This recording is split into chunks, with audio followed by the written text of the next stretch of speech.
Welcome back to Two Brothers Comics. I'm Dustin, and today I'm going to explain to you guys why I'm not the biggest fan of Spider-Man. If you want to hear my reasons for that, hit the like button while the intro plays and stay tuned.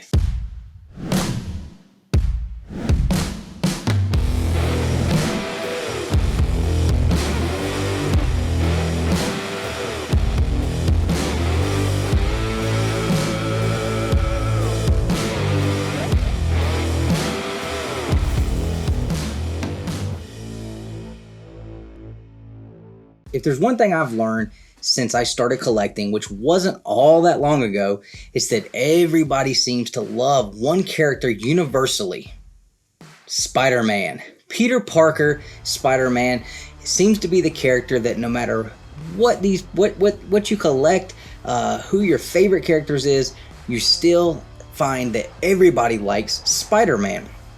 I haven't met very many people that say, I don't really care for Spider-Man. Not my deal. I am one of those people though. And a lot of people kind of, and I know already before the video gets any further, I'm probably already got 11 thumbs down. Some people probably aren't even watching it, just, he doesn't like Spider-Man, boom, thumbs down. Let me explain why Spider-Man is just not my guy. It's not a character that I collect or that I particularly get into. When we choose characters to follow, things that we decide that we really like and we fall in love with, I think a lot of that has to do with our personal attraction to them through similarities.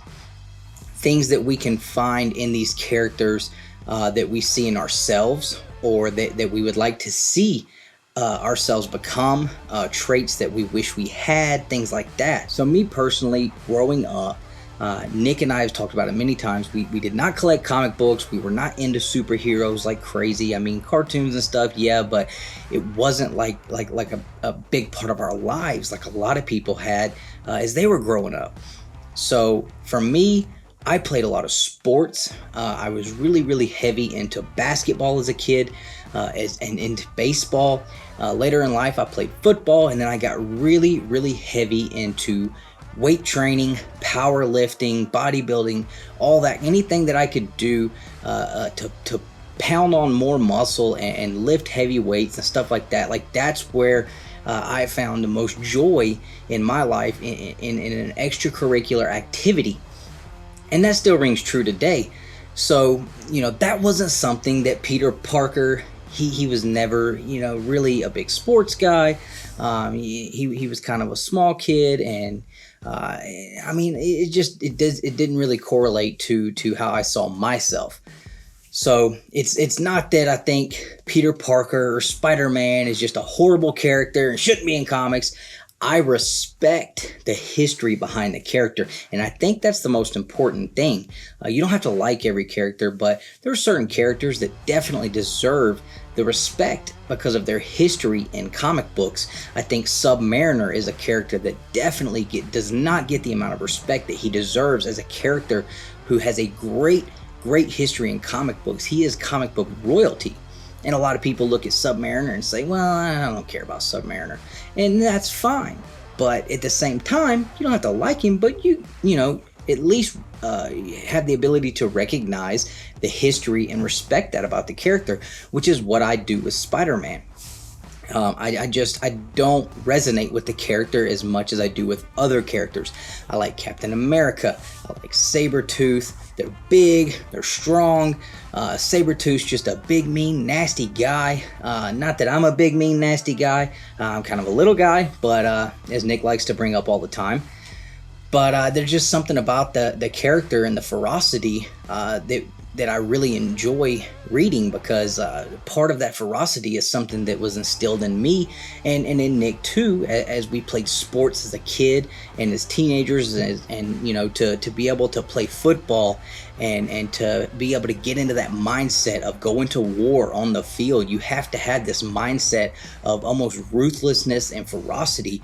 So that's kind of a characteristic I see in some characters, such as villains, that I don't know, I love it. And so I get into that. You know, I love Captain America. He's a very patriotic character. I love my country. I'm a proud American. And Captain America, I think, you know, obviously I understand he's not the most flamboyant and has all these crazy powers, but he just is who he is. He knows who he is. He's a great leader.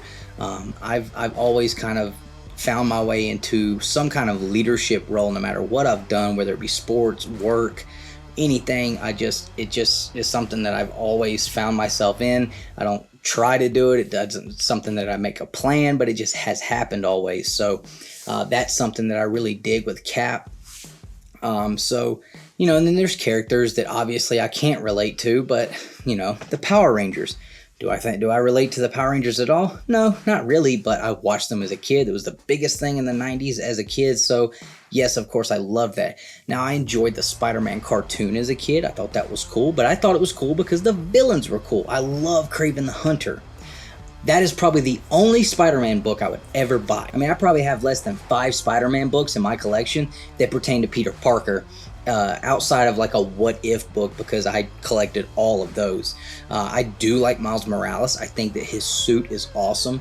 I like that he has some extra powers that he is able to use. He's just a really cool character.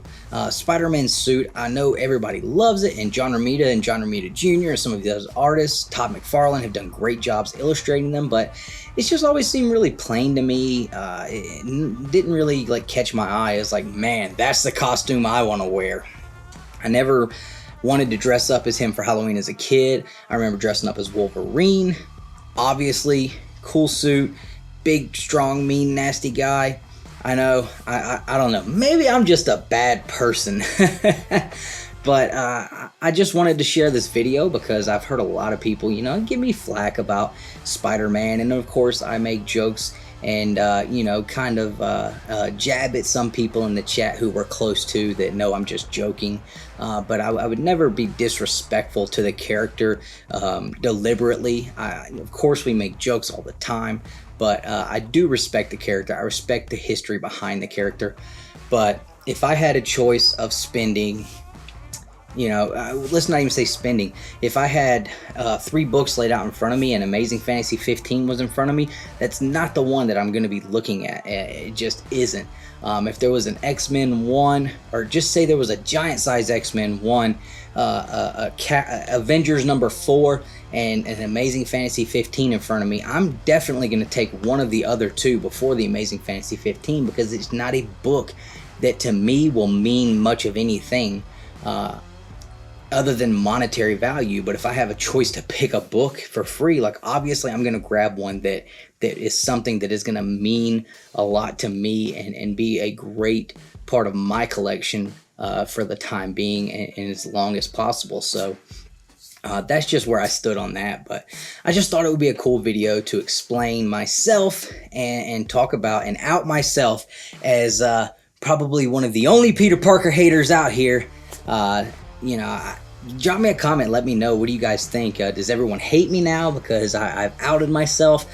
Can you kind of see where I'm coming from, and that it's okay to not like a character, not even necessarily not like a character, but just not care for a character, not collect it, but still be able to have the respect for the heritage and the history behind the character in the comic books.